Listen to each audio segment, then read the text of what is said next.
राधे राधे दर्शकों, आज मैं आपको प्रदोष व्रत कथा सुनाने जा रही हूँ। तो चलिए शुरू करते हैं। वार के अनुरूप ही प्रदोष व्रत करते हैं, उसके अनुरूप ही उसका फल प्राप्त होता है। प्रदोष व्रत मनुष्य को संतोष व सुख की प्राप्ति कराता है। यह प्रदोष व्रत बुधवार को पड़ने के कारण बुध प्रदोष कहलाता है। बुध प्रदोष का व्रत करने से सर्व मनोकामनाएं पूर्ण होती है। इस व्रत में हरी वस्तुओं का प्रयोग करना चाहिए। भगवान शिव जी की आराधना धूप दीप बेलपत्र आदि से करनी चाहिए। बुध प्रदोष की कथा इस प्रकार है। एक समय की बात है कि एक आदमी का विवाह नया नया हुआ था। विवाह के 2 दिन के बाद उसकी पत्नी मायके चली गई। कुछ दिनों के बाद वह पुरुष अपनी पत्नी को लेने उसके यहाँ गया तो उस दिन बुधवार था। जब वह पत्नी के साथ लौटने लगा तो ससुराल वालों ने कहा कि आज मत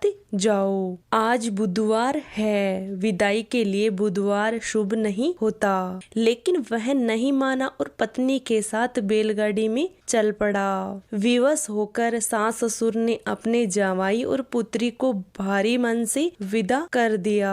नगर के बाहर पहुंचने पर पत्नी को प्यास लगी तो उसने अपने पति से कहा कि मुझे प्यास लगी है, पानी चाहिए। तब वह आदमी लोटा लेकर पानी की तलाश में चला गया और उसकी पत्नी एक पेड़ के नीचे बैठ गई। थोड़ी देर बाद वह आदमी जैसे ही पानी लेकर वापस लौटा तब उसने देखा कि उसकी पत्नी किसके साथ हंस हंस के बातें कर रही है और उसके लोटे से ही पानी पी रही है तथा ये सब देखकर उसको बहुत क्रोध आया। वह निकट आया तो उसके आश्चर्य का कोई ठिकाना नहीं रहा, क्योंकि उस आदमी की शक्ल हूबहू उससे ही मिल रही थी। उसकी पत्नी भी सोच में पड़ गई कि ये क्या हो रहा है तथा दोनों आदमी एक दूसरे से झगड़ने लगे। धीरे धीरे वहाँ काफी भीड़ इकट्ठी हो गई तो सभी दोनों हमशक्ल आदमियों को देखकर वो लोग भी अचंभित रह गए तथा उन्होंने उस स्त्री से पूछा कि तुम्हारा पति कौन सा है। तो वह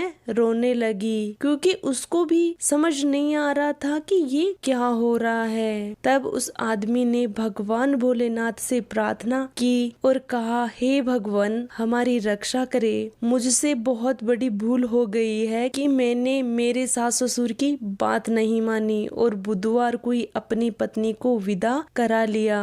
मैं भविष्य में ऐसा कदापि नहीं करूँगा। जैसे ही उसकी प्रार्थना पूरी हुई दूसरा आदमी गायब हो गया।